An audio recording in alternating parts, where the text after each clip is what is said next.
Hey, good morning, guys. To all you wonderful folks out there, how are you doing? Hey, I hope you're having an enjoyable morning. I am anticipating an enjoyable morning. I am out in the bush once again to practice and hone my skills of bushcrafting, prepping, and survival in the wilderness. So I am at a location that I have not been for quite some time. So I am going to find a water source, and then I'm going to find me a location to camp. But this is just some of the area that I'm in. And I know there's a water supply further on. So once I find that water supply, we're going to fill up.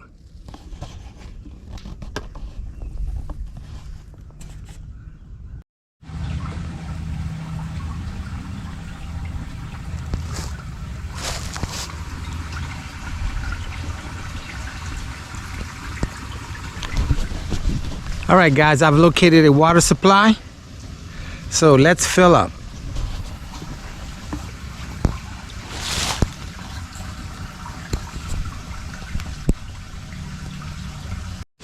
All right, guys, I have found a water supply, so now it's time to fill up.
This is a 40-ounce container that I'm filling up. I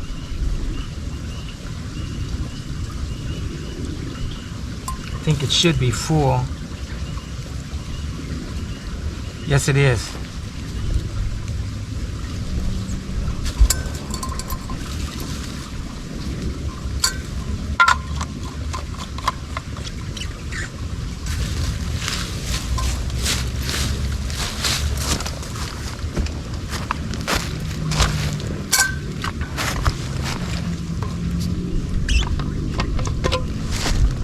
All right, guys, fresh water.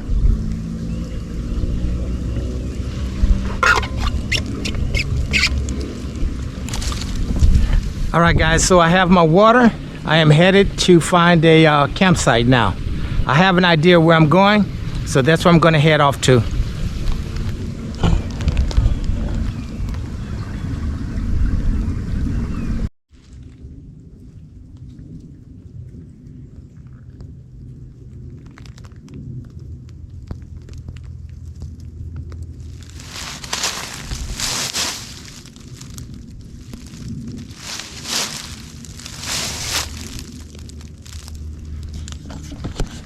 All right, guys, I am at my location.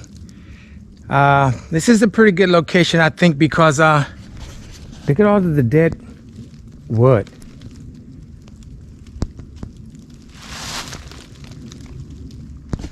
So it won't be a problem harvesting wood. So I'm going to do the usual, hang up the rucksack, and we're going to get started.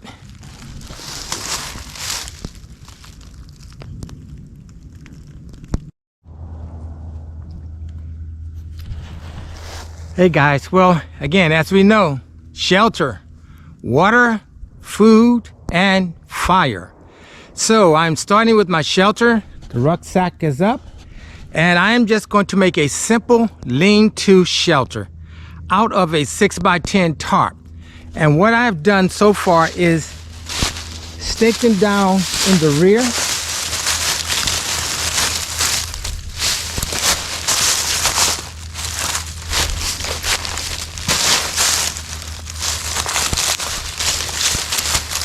So I've staked them down in the rear, and what I'm going to do with the front, I'm just going to guide it out with these two tree limbs.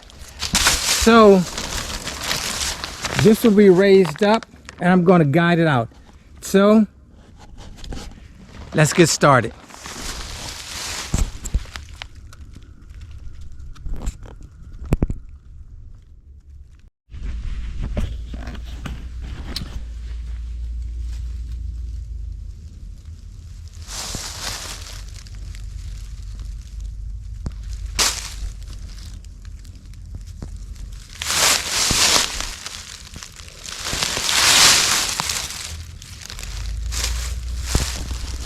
All right, guys, so what I have done so far, I have just taken and put a toggle behind the first grommet. I twisted this 7 times, and I guided it out to a tent stake, and then I used a slip knot. Again, the slip knot will go down, it will loosen it, go upward, it tightens it.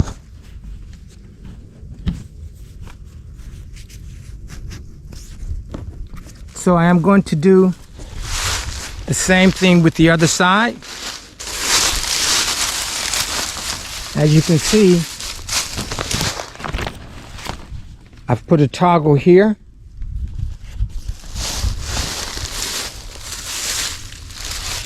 I'm going to loop it 7 times.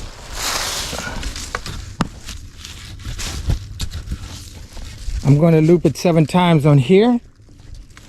And we may be finished by then.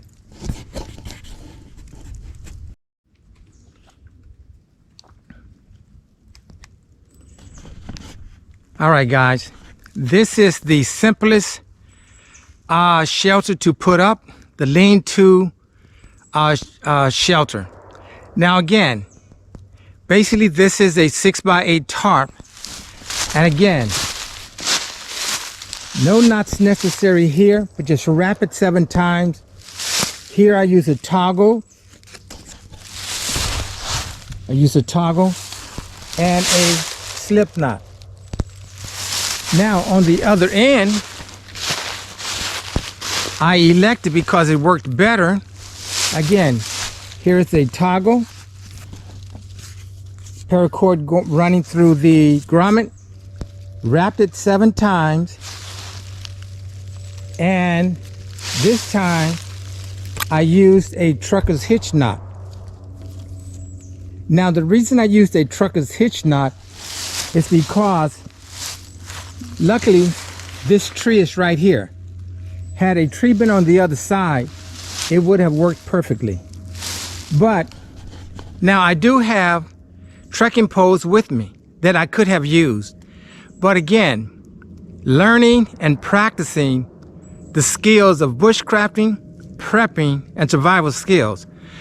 So I chose not to use the trekking poles. The trekking poles would have made it a lot simpler, a lot easier. But again, this is about practicing. So let me just show you, give you a full view of this.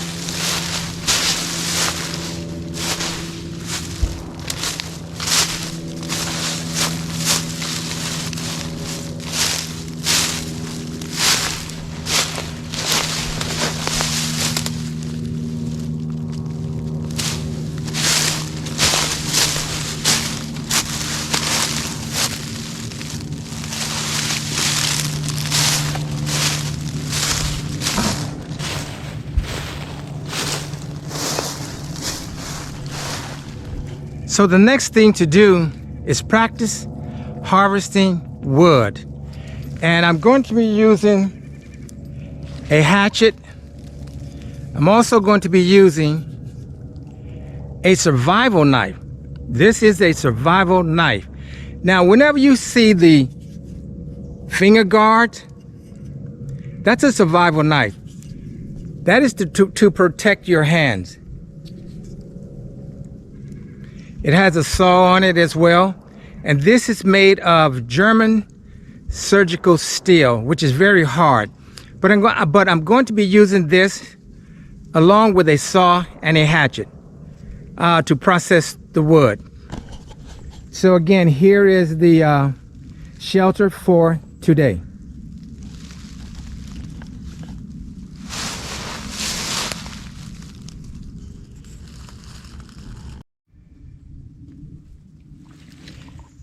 All right, guys, this is the wood that I have harvested.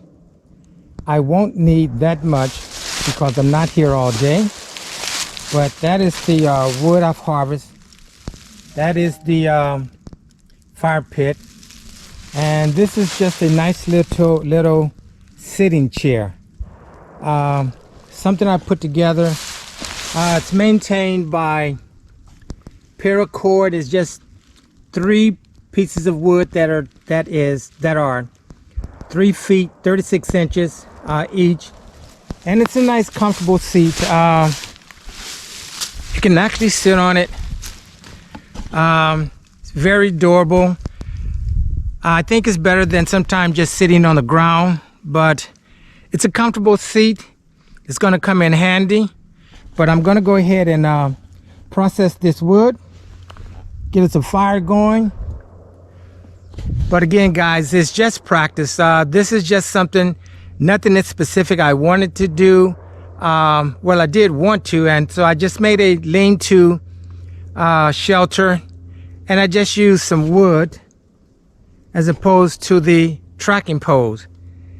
So I'm gonna go ahead and process this wood, make some feather sticks, practice making feather sticks, tinder bundles, and so forth, and make a fire. All right, guys, again, this is just practicing in the bush.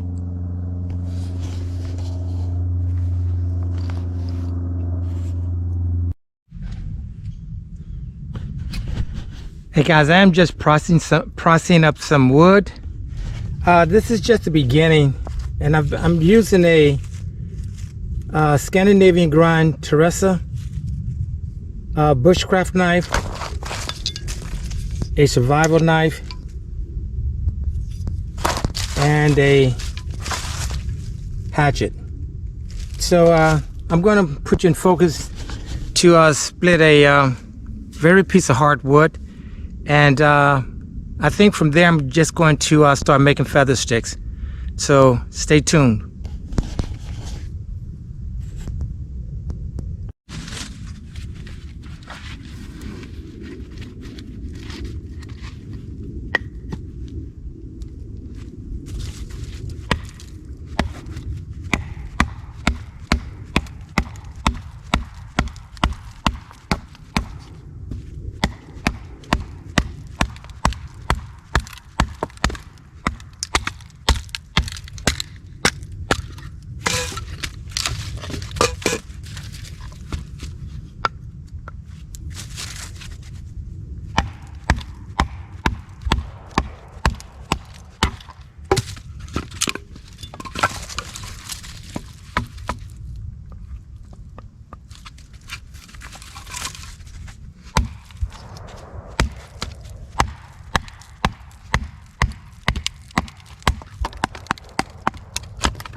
Just encountered a knot.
All right, so guys, I am going to go ahead and further process this wood down.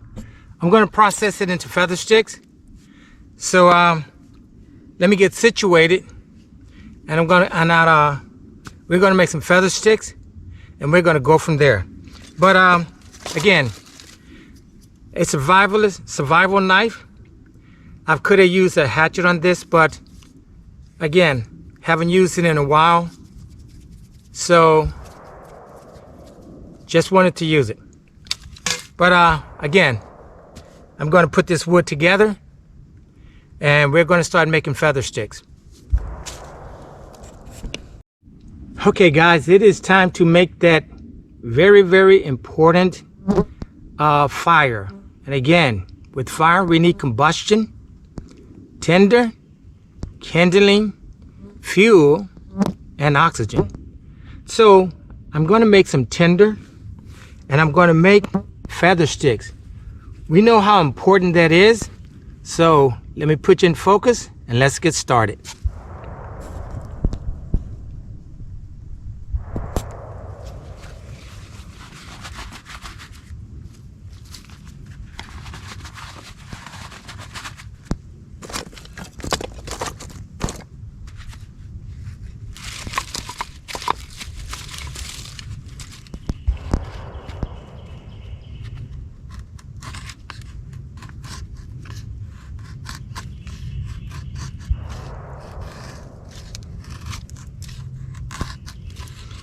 One of the keys to making feather sticks is rotating the stick.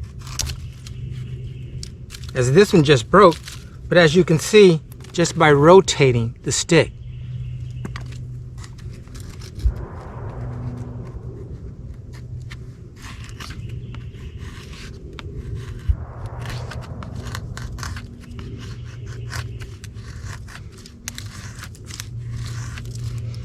Just by ever so slightly rotating on each stroke. You just want to let the knife slide. You don't necessarily have to put any pressure on it.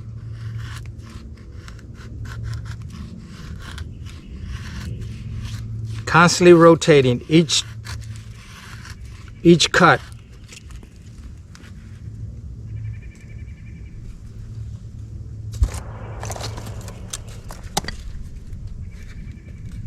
Again, find an angle and let the knife do its work. You may lose a few curls in the beginning, but once you find the angle, by ever so slightly rotating, you will get feather sticks.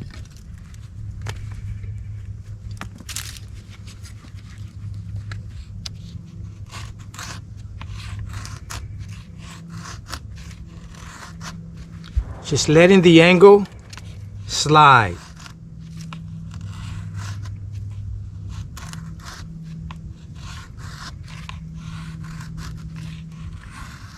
Again, I'm taking the grind portion of the knife, place it to the bevel, if you can see that evenly, and let it slide.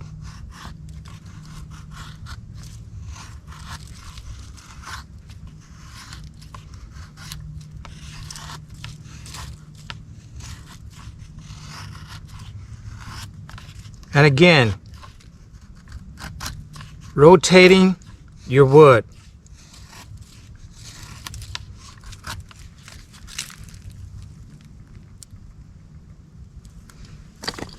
So guys, I'm going to make several of these. I'm going to make several of these. And I have, so that would be my tinder.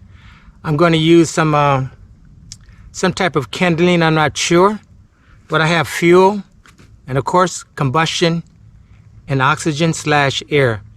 So guys, I'm going to go ahead and make the feather sticks, and then we're going to do something spectacular. All right.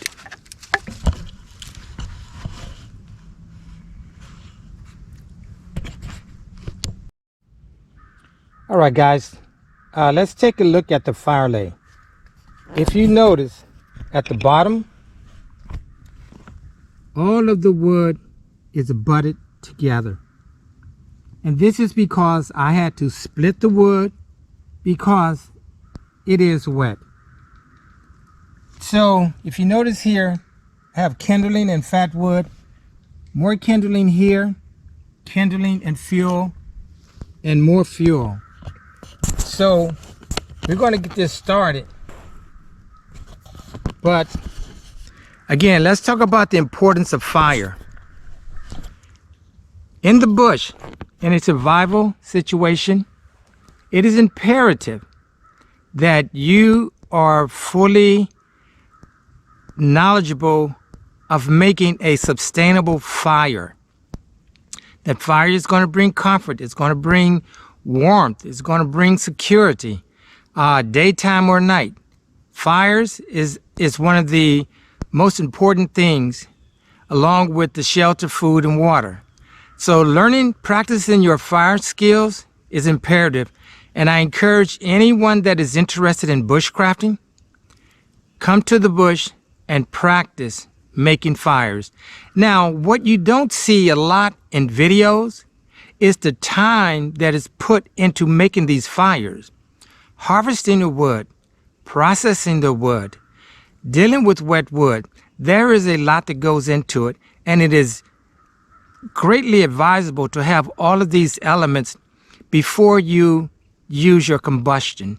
So I'm going to go ahead and use a ferrocerium rod to throw a spark on some fat wood, and then I'm going to feed that fat wood. It's going to turn into flames, and then I'm going to feed it kindling, the feather sticks, and once it become a blaze, I'm going to add the fuel. So let's get started and make one of the most important things that we have in the bush, and that is a fire.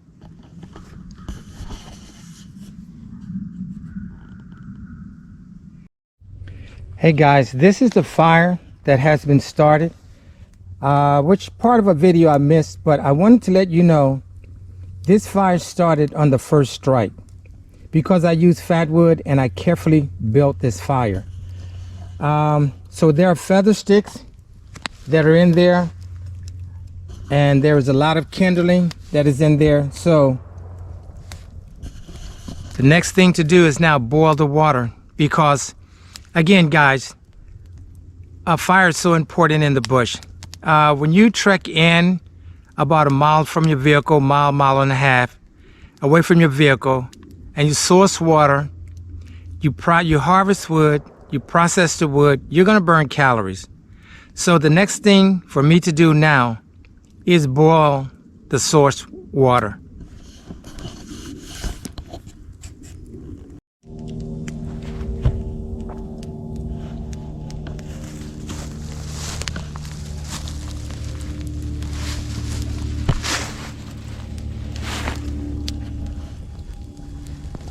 Well guys, as you can see, the water, I just put it on, and I put wood around the clean canteen to get that distilled to boil, because I'm going to need that to actually prepare my meal.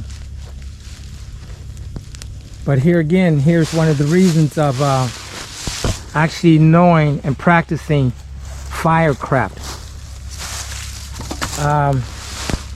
Again, firecraft, combustion, ferrocerium rod, flint and steel, bow drill, plow drill, and there's always matches and lighters. Tinder, something that will take a spark. The tinder will take a spark, which will turn into flames, and that is when you put your kindling onto the flames. The kindling will grow, and then you put your fuel on there. Your fuel will be larger pieces of wood, and of course you have your oxygen, and then you have a sustainable fire. So guys, again, I built this fire lay very carefully. I was able to get it lit on the very first strike because I had a lot of fatwood shavings. And in fatwood, there is a lot of resin. So fatwood is something I would encourage every bushcrafter or camper to have with them when they are out in the bush. So guys, again, practice, practice, practice. Learn and practice the skills of bushcrafting, prepping, and survival in the wilderness.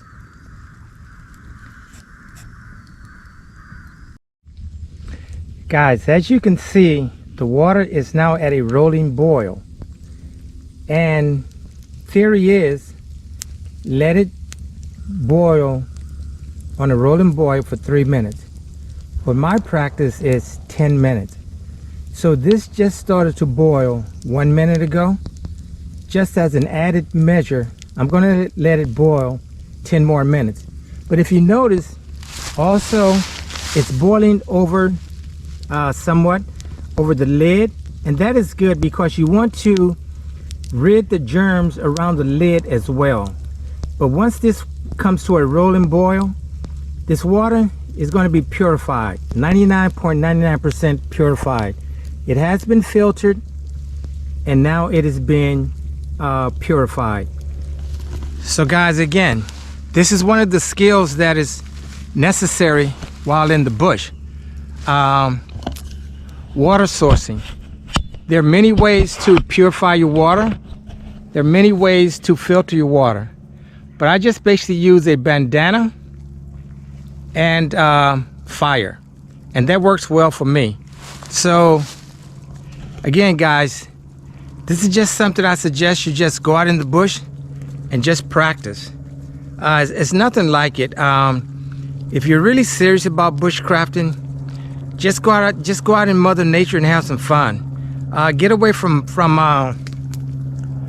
all the stress, news and so forth, and just free your woodpeckers.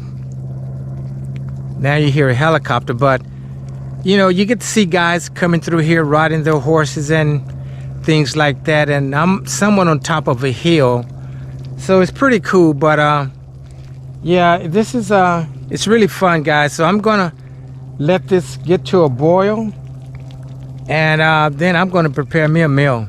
And I bet you somewhat know what it is. It's gonna contain a salad for sure. But listen to the rolling boil. About 7 more minutes of that.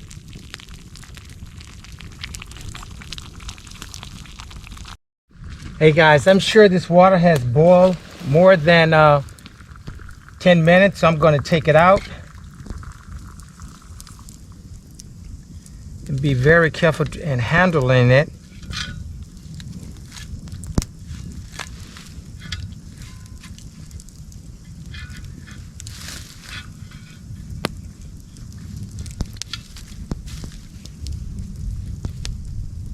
So I'm going to let this cool for a bit.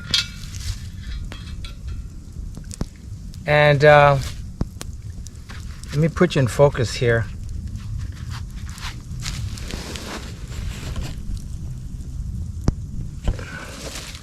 Yeah, I'm going to let this, well, I'm going to go ahead and see if I can pour this into this cup.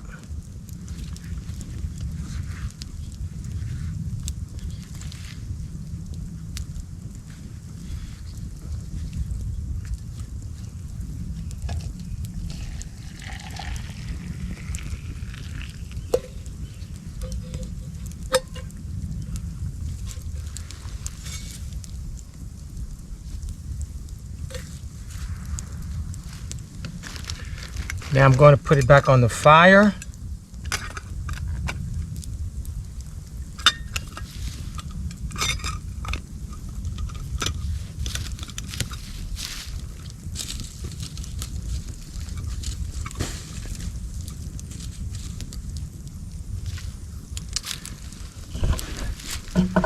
All right, guys. So ramen noodles are boiling.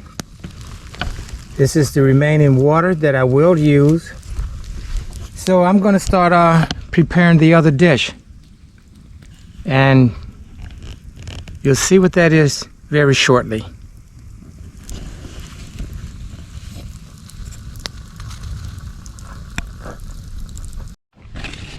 Hey guys, time for the main course. In addition to the ramen noodles,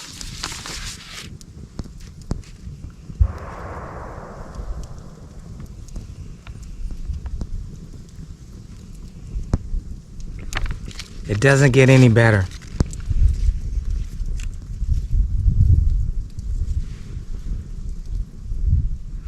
So I'm going to cut these up and put them in a skillet. Put you in focus here.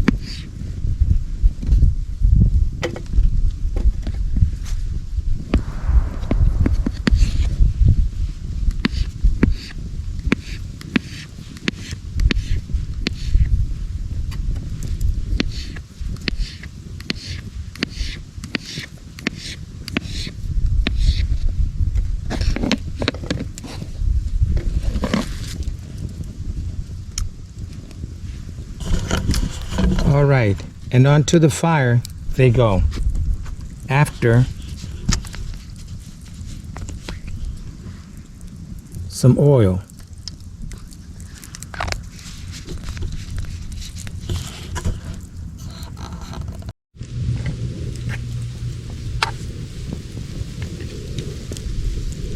And for about 5 minutes.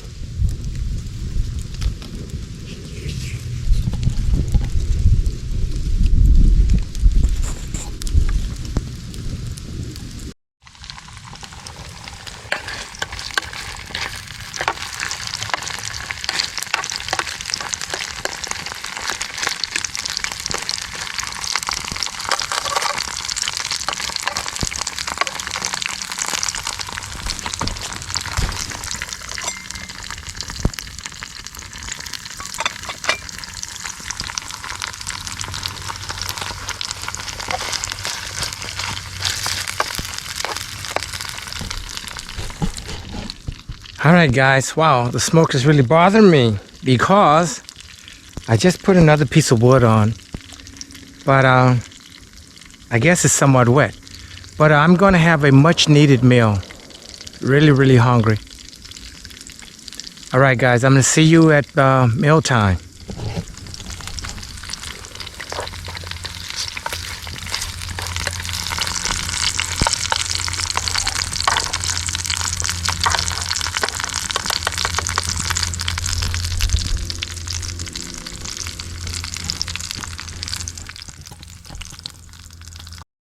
Hey guys, well, you know what's good?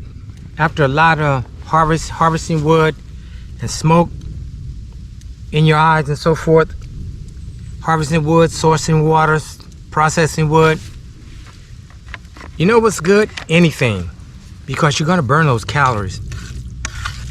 So, I am having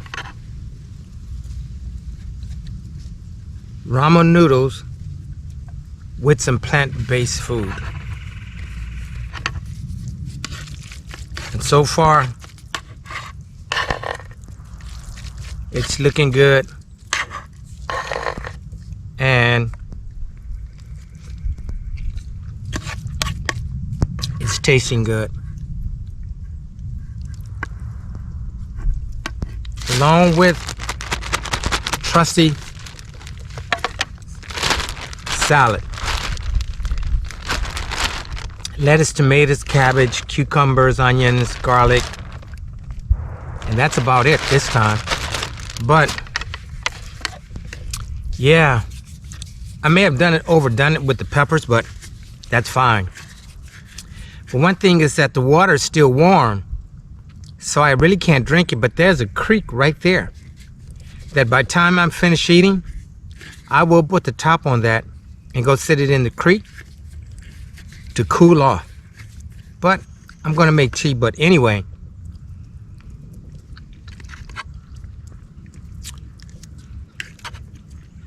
it is good. It's good, and I am extremely hungry. It may not have appeared to be a lot of work, but it is. And I think something that a lot of people don't see or don't realize is the time that goes into all of this.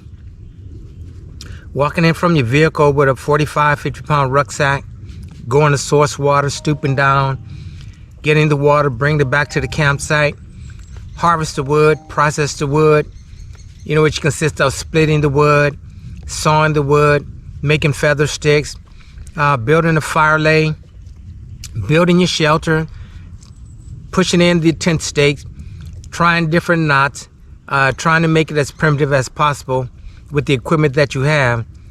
You're going to burn some calories. There's no doubt about it.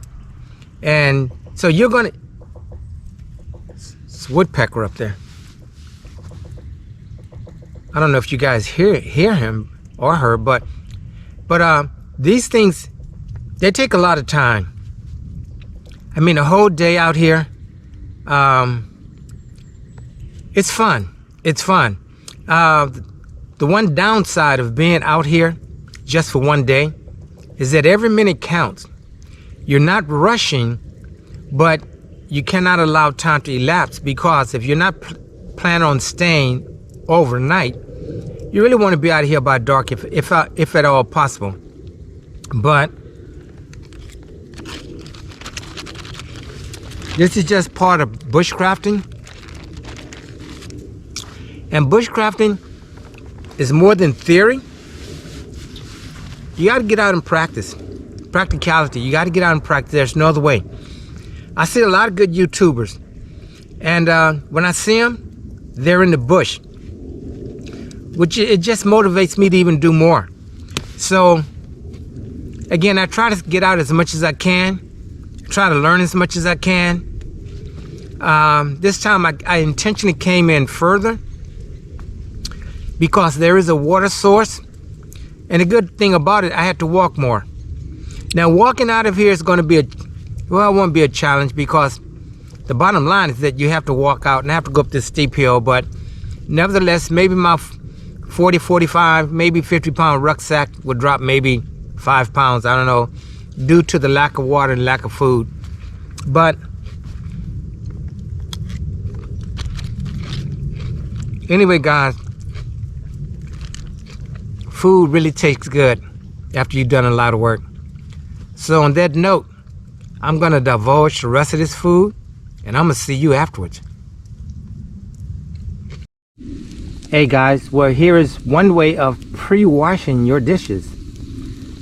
Of course, just put some water in it, in your cooking equipment, and just let it come to a rolling boil. And then just wipe it with some camp soap until you get to your resident. All right, guys.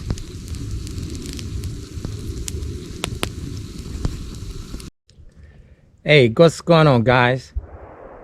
Hey, just want to let you guys know that I've just had a nice happy meal. I'm nice and full, and I am just enjoying Mother's nature.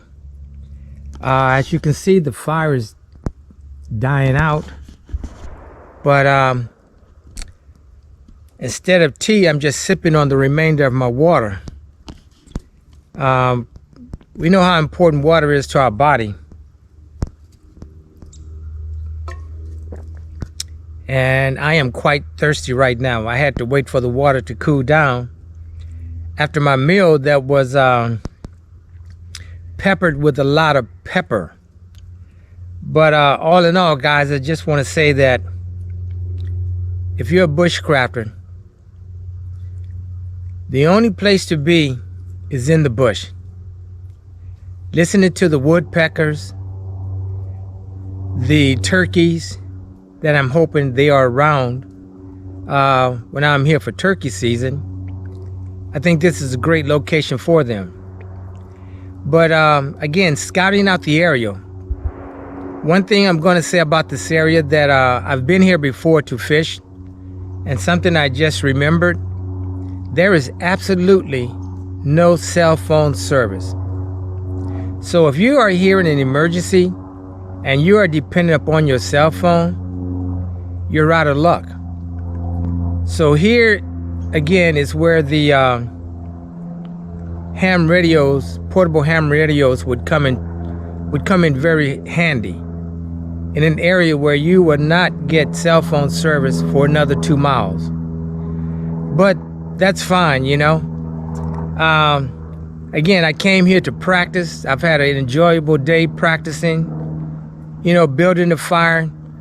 You can always improve upon it. There's great water source here. Just maybe a half a mile, there's a stream. I can always get water. So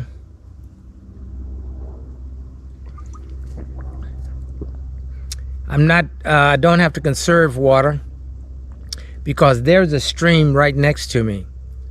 So when it comes to putting out the fire, it's going to be very easy because I'm just going to go to the stream, get water, and douse it on the fire.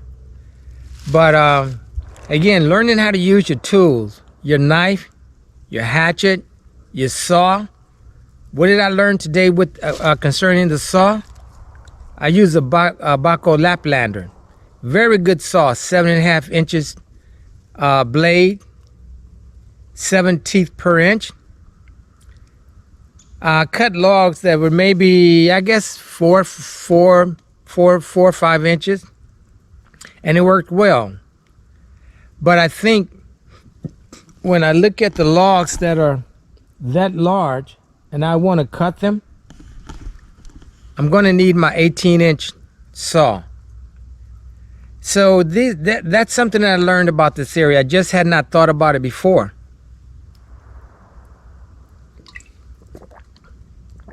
But yeah, when you come out to the bush, you're going to learn a lot. You know, I use my slip knots, trucker hitch knot, just use a 6x8 tarp. I can easily turn this into a super shelter if need be. Just covering the sides up with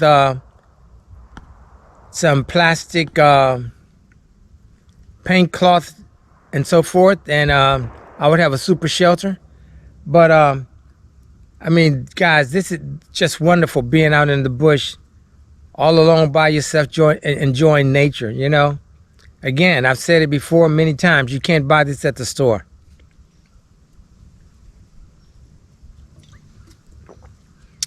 And the water tastes wonderful. You know, there's no chlorine or all of that in the water, and I can definitely tell the difference. If I was here long, I'd go source some more water. But I'm not concerned about water today. I usually have enough, carry extra water to extinguish the fire. But as you can see, right here is a stream. And I can just take my shovel, dig out the dirt, the mud, put it onto the fire, stir it up, test it with my hand to make sure there's no warmth, and I know the fire will be fully extinguished. So again, you know, using the tools, a hatchet, a knife, saw, you know, you really could make it into the bush with just using a hatchet or just a saw or just a knife. It depends on your skills, your level of skills. And I think you only obtain this by actually being in the bush and practicing with that. And guys, excuse me if you hear loud noises because I'm not far from a sighting range. But, and I think that's one of the reasons that you don't have cell phone service here. But once I get back to my vehicle and out of this location, the cell phone comes back online. So this has been an enjoyable day. Again, I just wanted to practice. Every time you practice, you find out something new. You find out ways to do things differently, find out why things don't work, and so forth. But it's all good. So I'm just here now. I've had my meal. I'm just waiting for the fire to go out. Then I'll help it go out.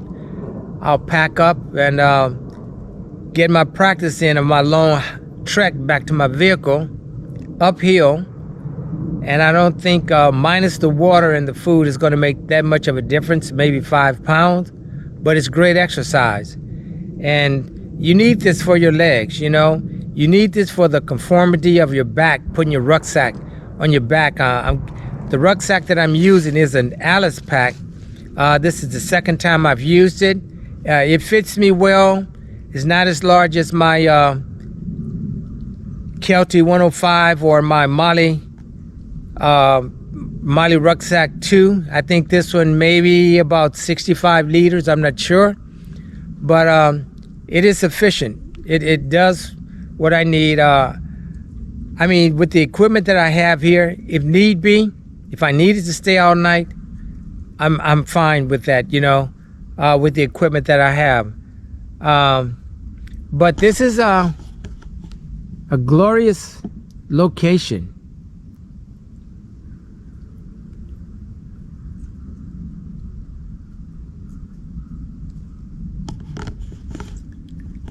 But yeah, guys, just learn and practice, you know. You will enjoy it. I can assure you of that. Building a fire, you know, that's... I was able to start a fire on one strike. I'm not sure if I got that on camera, so I'm definitely going to do a video again on firecraft, and it's going to be called One Strike. Knowing how to make your fire lay when wood is wet. Knowing the importance of getting to the middle of the wood. But once you get that fire going, you have a sustainable fire. Coals, you can always just throw some more wood on there and start that fire up again. But, you know, again, starting with the shelter, you know, it starts with the clothing that you have on. I came here, I had 3 layers of clothes on, now I have 1 because the temperature has gone up. But it was a bit, I don't know, frosty or frosty this morning, which that's fine too, you know. You want to practice in all type of conditions. But yeah, guys, I just wanted to say before I started to pack up, just get out in the bush and enjoy nature. Nature's not going anywhere. It's here waiting on you. And that's if you're a bushcrafter or if you're a camper. Nature's always going to be here. Nature provides every single thing that you need to survive. There are wild edible plants here. That's something that I'm definitely studying, looking into. Of course, there are many turkeys around here. There's a lake not far from here.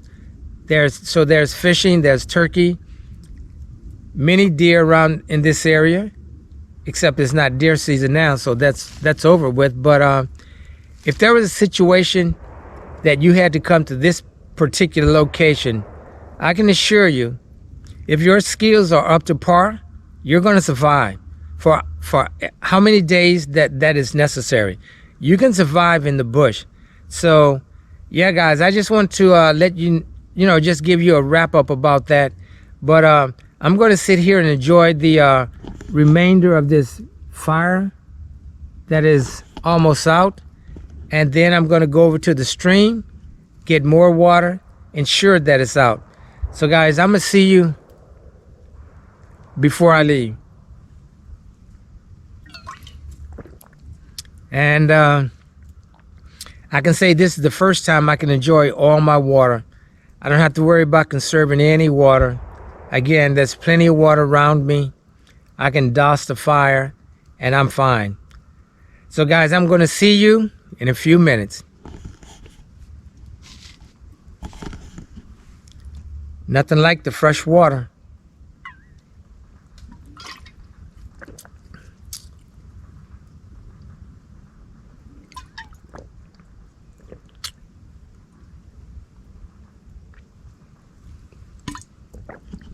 All right, guys.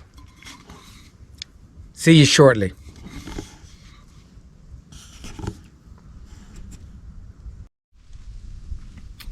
Hey guys, just wanted to show you again my seat for bushcrafting. Hey, you know, I could have easily went to a store and purchased a seat to sit in while in the bush, but it's just a lot more fun making your own furniture. And you know, just wanted to show you this. I mean, it sits well, very comfortable, but also a shovel, not only for digging but for chopping as well. I mean, there are many things that you can use a shovel for, but one of the things that I will be using the shovel for is actually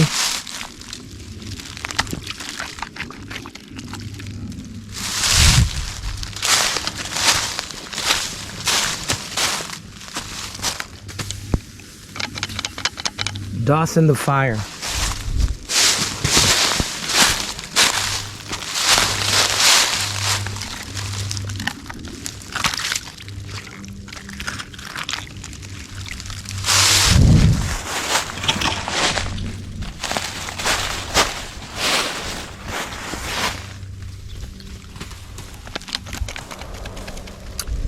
So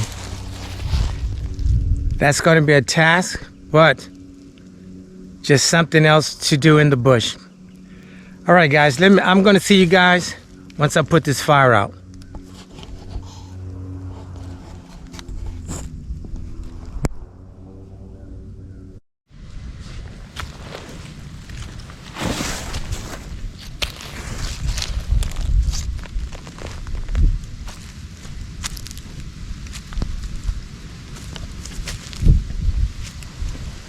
This fire is securely extinguished.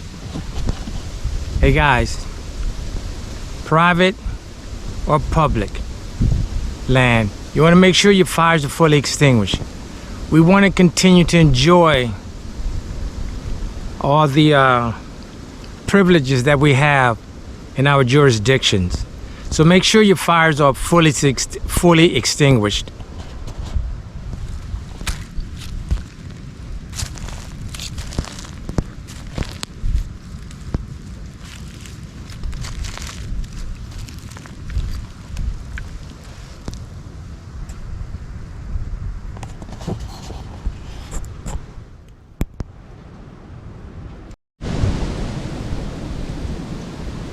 Listen to the roaring wind of Mother Nature.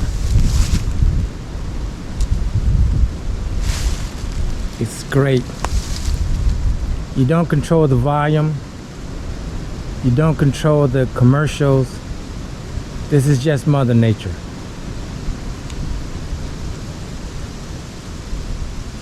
Music of Mother Nature.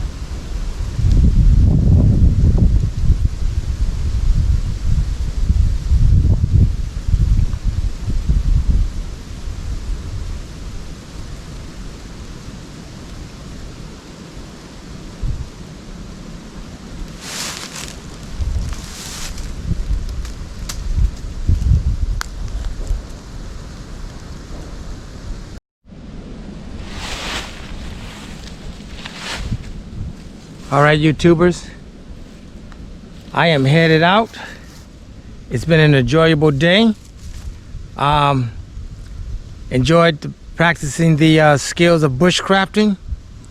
So I'm gonna make my mile trek out of here to get the great exercise uphill. So I just want to leave you guys with this. Like father and son, mother and daughter, we're all akin in some form or fashion. Get out in the bush and have some fun. This is the Virginia Bushcrafter signing off. Stay safe, everyone, and thank you for joining me.